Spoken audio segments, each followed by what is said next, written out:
اللہ تعالیٰ نے طالب علموں کو سبق پڑھا رہے تھے تو سبق پڑھاتے پڑھاتے نا ہاتھ آگے بڑھایا تو اچانک ہاتھ واپس آیا تو گیلا ہو گیا تھا سارا. تو تھوڑی دیر کے بعد ہی بندے پہنچ گئے. انہوں نے آ کے یا غوث کے نعرے بھی لگائے, وہ مچلے بھی, وہ روئے بھی, وہ قدم بھی چومے, اپنے مقدر پہ ناز بھی کیا. شکر ہے اللہ کا, اللہ نے ہمیں آپ کا غلام بنایا, شکر ہے. تو طالب علموں نے پوچھا ہوا کیا؟ کہنے لگے کشتی میں بیٹھے تھے تو ڈوبنے لگی تھی. ایک تاجر تھا تو ملک کے شام جاتا تھا اکثر تجارت کرنے کے لیے, مال کما کے لاتا, غریبوں کی بھی مدد کرتا. تاجر شیخ حماد کے پاس گیا, کہنے لگا میرے لیے دعا کر دے, میں جا رہا ہوں سفر کے لیے. تو انہوں نے کہا میں صبح بتاؤں گا. استخارہ کیا صبح, کہنے لگے نہ جانا, تیرا مال بھی لٹ جائے گا اور تو قتل بھی ہو جائے گا. وہ بڑا پریشان ہوا, حضور غوث پاک کے پاس گیا, کہنے لگا حضور, اور جب میری آنکھ کھلی تو میں اسی وقت ہی رخت سفر باندھا, سر پٹ گھوڑے دڑائے, کچھ رات کو کچھ دن کو, سویرے بغداد پہنچ گیا. کہتے خیال تھا کہ پہلے غوث پاک کے پاس جاؤں گا, لیکن پہلے شیخ حماد سے ملاقات ہو گئی. نبی پاک صلی اللہ علیہ وسلم نے فرمایا اگر تم چاہتے ہو رزق بھی بڑھ جائے, عمر بھی لمبی ہو جائے. اللہ اکبر, اللہ اکبر.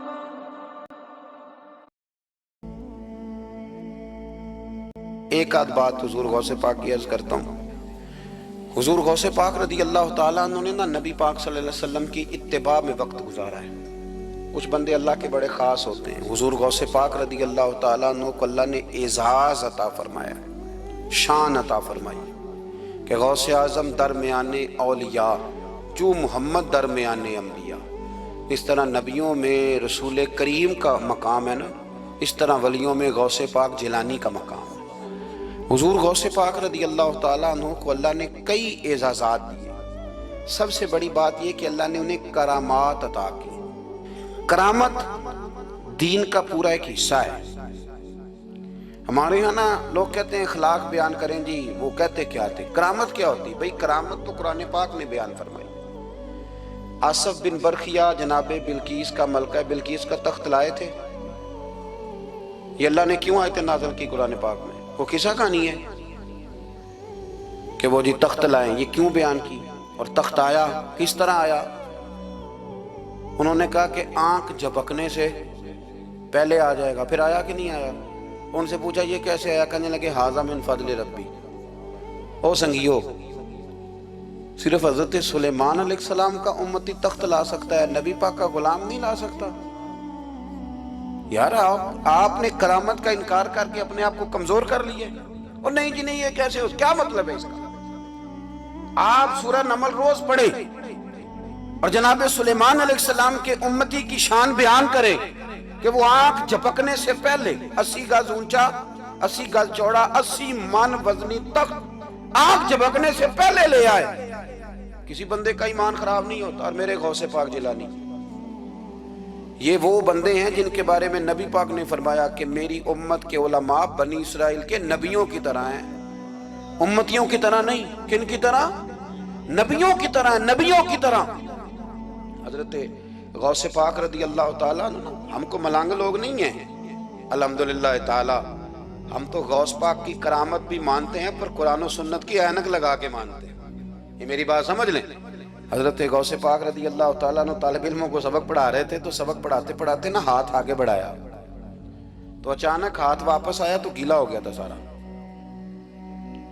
تو شاگرد بھی بڑے سیانے ہوتے ہیں, انہوں نے سبق چھوڑ دیا, استاد جی کے گیلے بازو کو دیکھنا شروع کیا. حضور یہ کیا ہے؟ تو غوث پاک بھی غوث پاک تھے. ہر بندے کا ہاضمہ اتنا اچھا نہیں ہوتا کہ اس کو ہر بات ہضم ہو جائے. کئیوں کو بد ہضمی بھی بڑی سخت ہوتی ہے, کھٹے کھٹے ڈکار آتے ہیں بات سن کے, کانوں سے دھواں بھی نکلتے ہیں کئی دفعہ. تو انہوں نے پوچھ لیا فٹافٹ کہ حضور یہ کیا ہوا؟ تو غوث پاک کو پتا تھا کہ سب کا ہاضمہ ٹھیک ہے.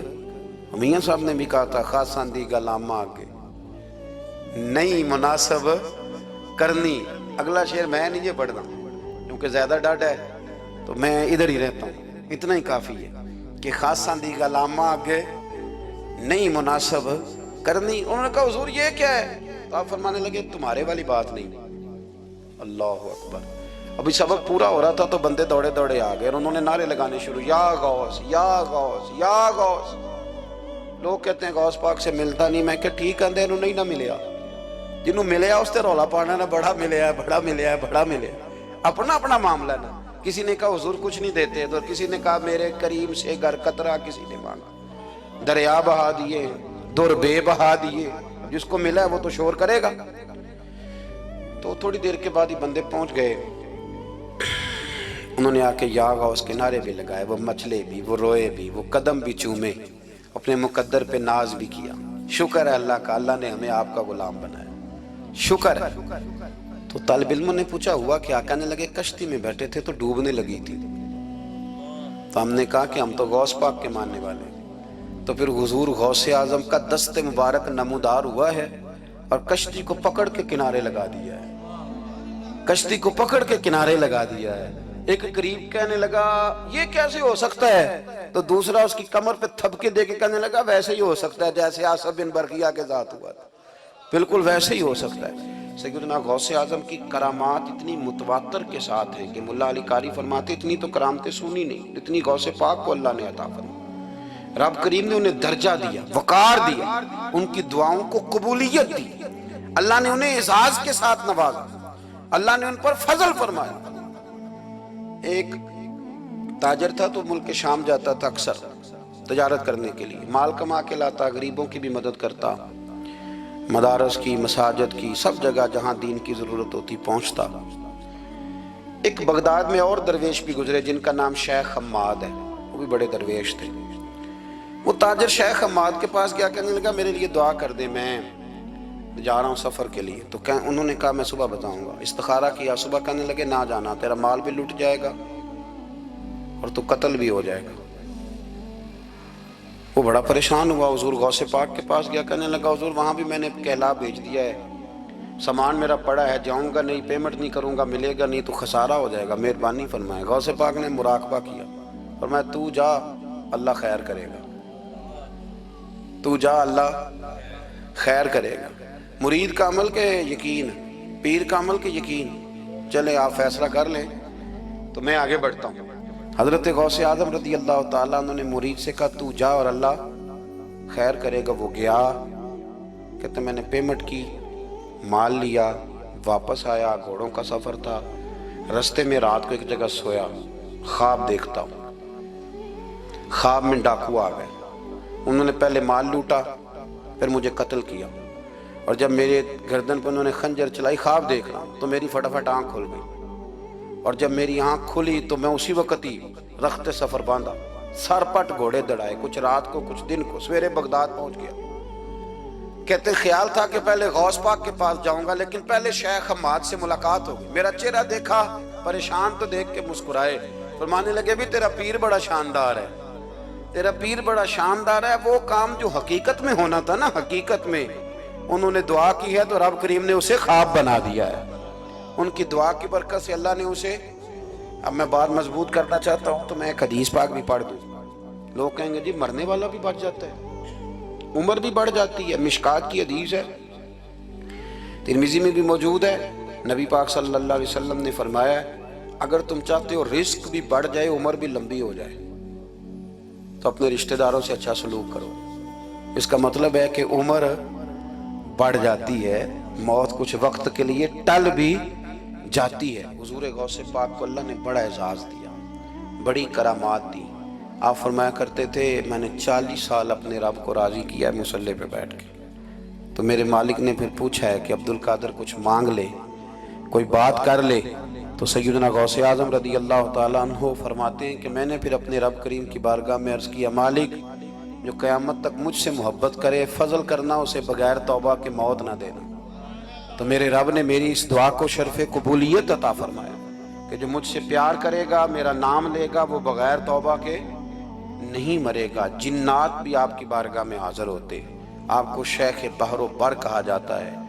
جب آپ نے منبر پر بیٹھ کر یہ اعلان فرمایا نا کہ میرا یہ قدم ہر ولی کی گردن پر ہے, تو خراسان کے جنگلوں میں معین الملت والدین عطائے رسول ہند الولی خواجہ معین الدین اجمیری موجود تھے. تو وہاں اعلان کرنے لگے, کہنے لگے غوث پاک صرف گردن پہ کیوں, آپ میری آنکھوں پہ بھی قدم رکھیں, میرے سر پہ بھی قدم رکھیں. اللہ نے ان اولیاء کو بڑا اعزاز دیا, انہیں اللہ نے بڑی شان دی. اپنی نسبت اللہ کے بندوں سے مضبوط رکھیں۔ ضروری نہیں کہ آپ کسی جگہ مرید ہی ہوں گے تو آپ کی نسبت مضبوط ہوگی۔ آپ خواجہ معین الدین سے پیار کریں، آپ حضرت بہاؤالحق نقشبند بخاری سے پیار کریں، داتا علی اجویری سے پیار کریں، آپ غوث پاک جیلانی سے، آپ اللہ کے نیک بندوں سے محبت کریں، ان کا تذکرہ سنیں۔ اب تو پوری مہم چلی ہوئی ہے اللہ کے بندوں کے خلاف، لوگوں نے ایسا وار چلایا کہ بس جی کچھ بھی نہیں جی، آپ چھوڑیں، آپ ڈائریکٹ کتاب و سنت کو پڑھیں، کوئی بھی نہیں جی، کوئی ولی نہیں، تو پھر وہ جو اتنی آیتیں وہ حدیثیں وہ سارا کچھ، اس کا مطلب ہے امت میں ولی ہوتے ہی نہیں۔ تو الا ان اولیاء اللہ لا خوف علیہم ولا هم یحزنون کا کیا معنی ہے؟ اس کا کیا مطلب؟ آپ نے تو ملیا میٹ کر دیا سارا، پوری مہم چلی اللہ کے بندوں سے پیار کریں۔ اور میرے نبی پاک صلی اللہ علیہ وسلم نے فرمایا جو جس سے پیار کرے گا قیامت کے دن اسی کے ساتھ اٹھایا جائے گا۔ میرے رسول کریم صلی اللہ علیہ وسلم کا کمال یہ ہے کہ رسول پاک کو کبھی اشتعال نہیں آیا، اور بھائی حضور کو کبھی اشتعال بول کے بتائیے، اشتعال چھوڑ دو، ہم محتاج ہیں نبی پاک کے، ہم نے جو سیکھنا ہے اپنے نبی سے سیکھنا ہے۔ وہ اگر زندگی میں آپ نے اشتعال چھوڑ دیا، بہت سارے لوگ دانا پھینکنے آتے ہیں، وہ پھینک کے چلے جاتے ہیں، ہم پیچھے سے لڑتے رہتے ہیں۔ اگر آپ اشتعال چھوڑ جائیں، دیکھو حضور کے میلاد پر میں نے کیا بات چھیڑی ہے، بڑی ضروری سمجھی ہے تو چھیڑی ہے۔ نبی پاک کو نا اپنے دادا سے بڑا پیار ہے، بڑا، دادا سے، والد سے تو ہوتا ہی ہے، ماں سے تو ہوتا ہی، حضور کو اپنے دادا سے۔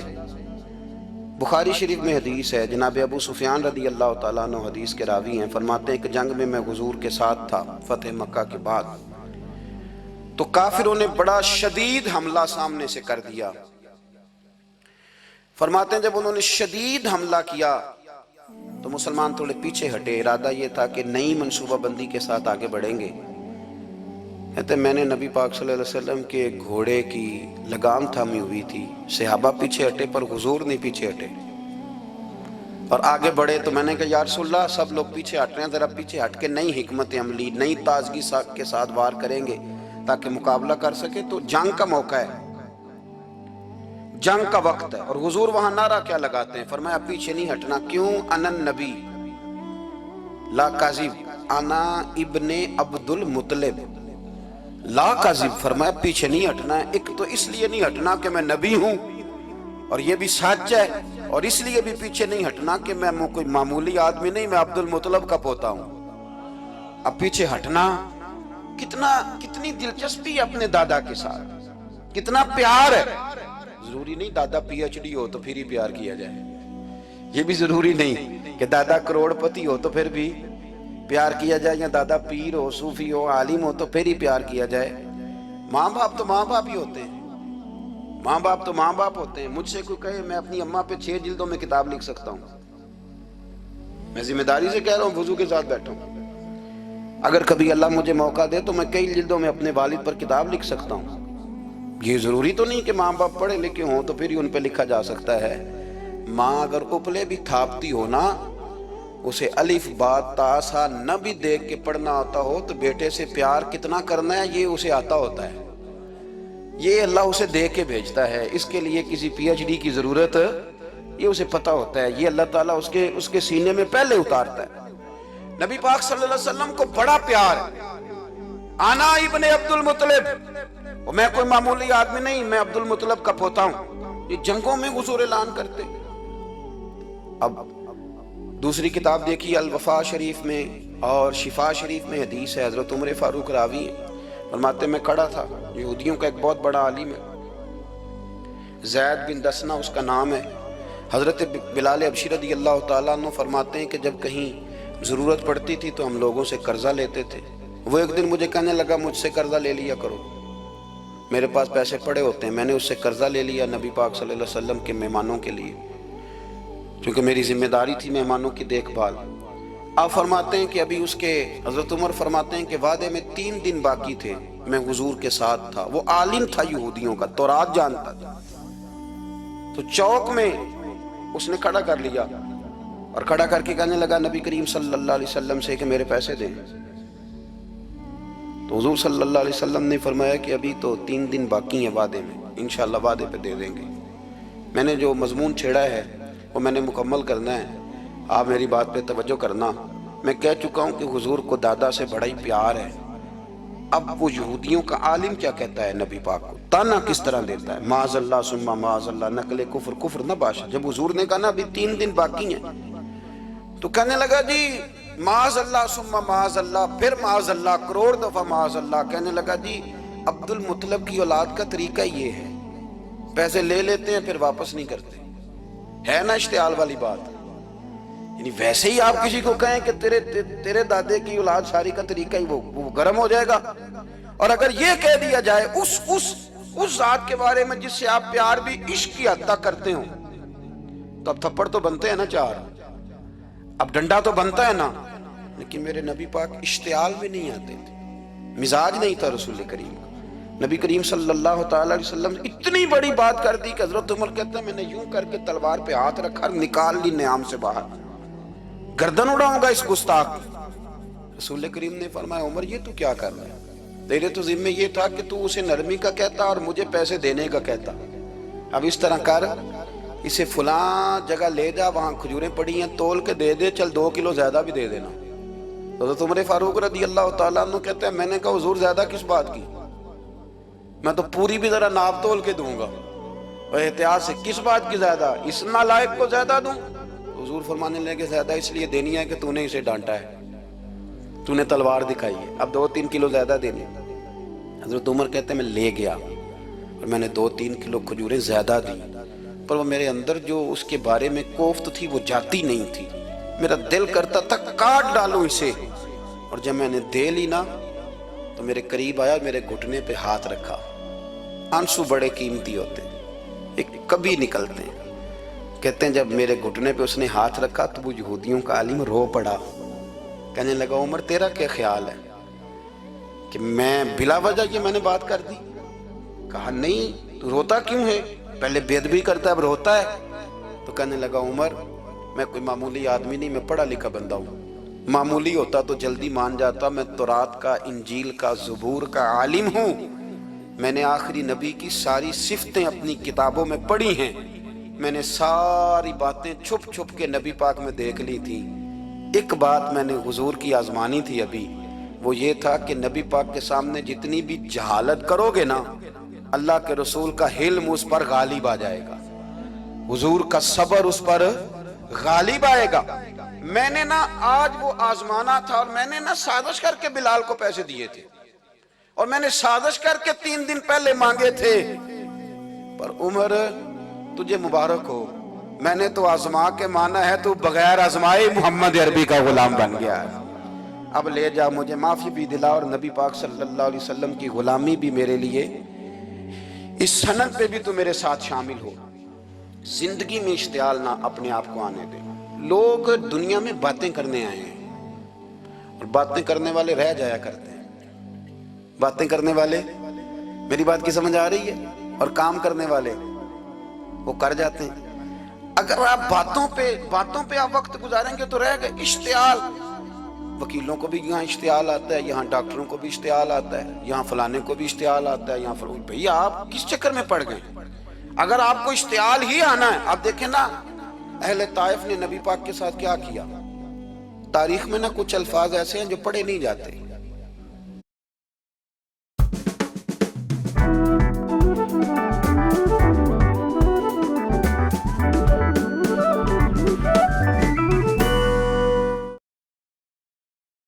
You didn't get it? کیسے آلو اوکاڈو اکبر.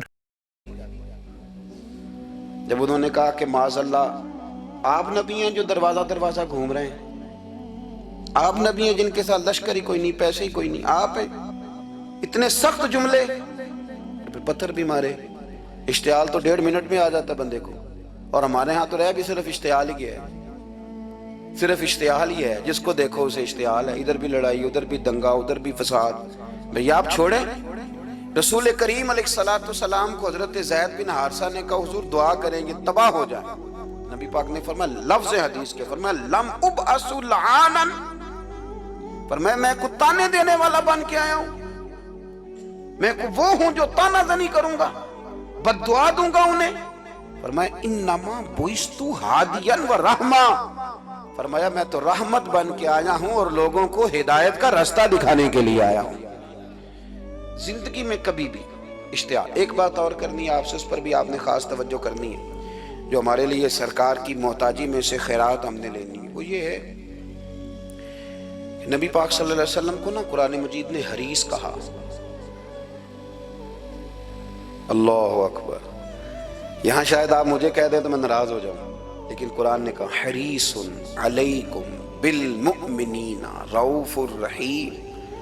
اللہ کرے کہ ہم قرآن کے الفاظ پر غور کریں۔ حریص علیکم، اے میرے محبوب کے غلاموں، نبی پاک صلی اللہ علیہ وسلم نا تم پر حریص ہیں، یعنی تمہاری بھلائی چاہنے میں جلدی کرتے ہیں، تمہاری بھلائی چاہنے میں۔ یہ ایسے الفاظ ہیں کہ اس سے بڑھ کر میں ان کا معنی نہیں کر سکتا، اگرچہ علماء تفسیر نے حریص علیکم کے کئی معنی بیان فرمایا محبوب کو جلدی ہے۔ بیٹا بھی اماں سے کہتا ہے اماں آہستہ آہستہ ہی میری ترقی ہوگی نا۔ اب مرید بھی پیر صاحب سے کہتا ہے حضرت صاحب ہوں میں شروع کرتے لئیے سویرے اٹھتے پہنا تے اے میں ہولی ہولی کر کے داڑھی، مجھے تو خیر بہت سارے کہتے ہیں۔ اس لیے ایک میرے سنگی ہیں، اللہ تعالیٰ انہیں جزائے خیر دے، وہ جنوبی پنجاب سے ہیں تو وہ سرائکی ہیں۔ اب ہمیں اللہ نے یہ اعزاز دیا ہوتا ہے کہ ہمارے پاس ہر زبان کا بندہ ہوتا ہے، اس لیے کئی دفعہ اپنی زبان بھی گڈ مڈ ہو جاتی ہے، کیونکہ سب سے بات کرنی ہوتی ہے نا جی۔ تو مجھے کہنے لگے ایک دن فون کر کے پیر صاحب مبارک ہو گئے۔ میں نے کہا جی خیر مبارک، کیا ہوا؟ کہنے میں ان چھوٹی چھوٹی داڑھی رکھ لئی اللہ دے فضل نہ۔ میں کہا چلو میں تیری مبارک قبول کرتی تو مہربانی کری انہوں کھاد شاد باندھا رہی تاکہ تھوڑی بڑی بھی ہو ہی جائے کہ جی مبارک ہوئے۔ میں چھوٹی چھوٹی، میں کہا چلو اللہ کریم خیر کرے گا بڑی بھی ہو جائے، حالانکہ داڑھی کا کوئی وزن ہی نہیں ہوتا، کیا ہوتا ہے نہ چھوٹی کا نہ بڑی کا، اللہ سمجھنے کی توفیق عطا فرمائے۔ باہر کہ جو بات عرض کرنی ہے اس کی طرف آتا ہوں آپ حضرات سے۔ حریص علیکم، بھئی ہر بندہ کہتا ہے میں آہستہ آہستہ چلوں گا، لیکن نبی پاک صلی اللہ تعالیٰ علیہ وسلم نے شوق رکھتے میری امت کو جلدی سے خیر ملے، جلدی سے۔ آپ دیکھیں نا ہم نے نا اصل میں سنی تقریریں، سنانے والوں نے سنا دیں، بس وہ ٹھیک ہے ایک نظام ہے، لیکن کبھی کبھی نا ہم الجھ جاتے ہیں، اڑ جاتے ہیں کہ یار ایسے بھی ہوتا ہے۔ نبی پاک جلدی کرتے ہیں اپنی امت کو خیر دینے میں، جلدی۔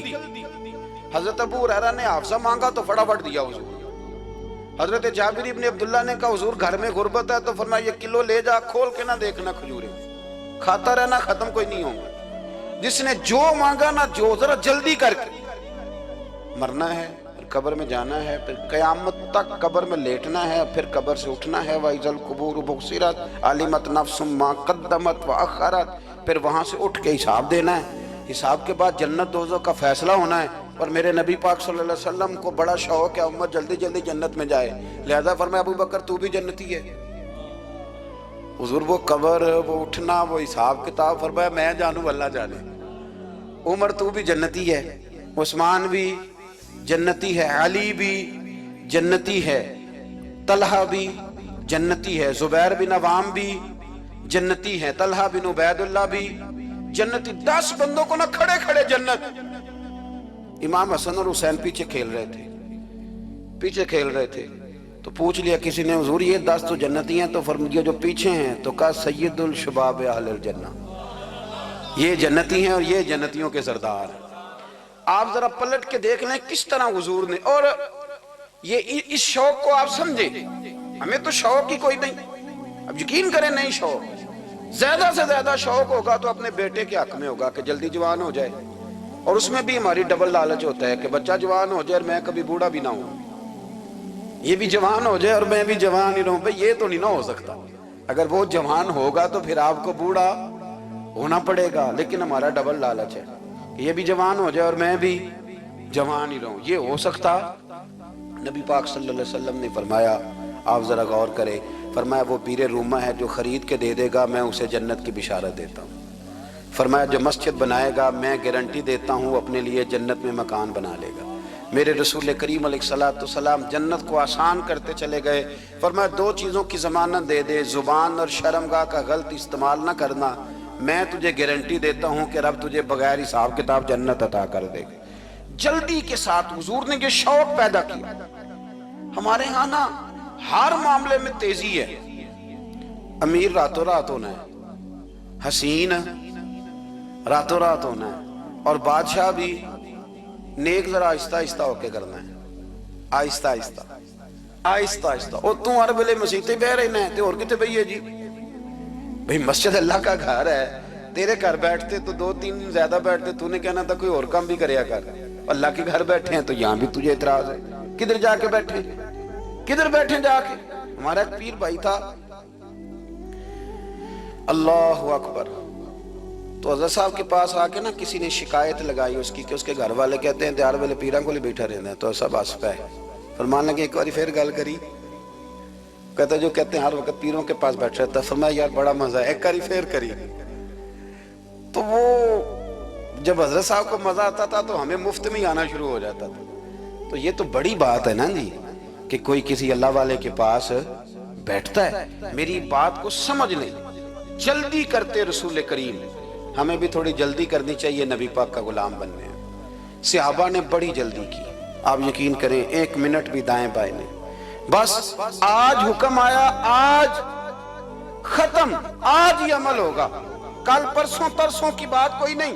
ساری دنیا جاتی ہے نا مدینہ شریف اور جا کے دیکھتی ہے مسجد قبلتین، 2 قبلوں والی مسجد، یار بڑا مشکل کام ہے، بڑا مشکل کام ہے۔ لوگ کہتے ہیں پہلا تسی انجان دے سو، اب یہ کہنا شروع کر دیے بڑا مشکل کام ہے۔ حضور نے 4 رکعتوں والی نماز 2 ادھر منہ کر کے پڑھائی اور پھر 2 رکھتے ہیں، اور یار مشکل ہے کام، بڑا مشکل۔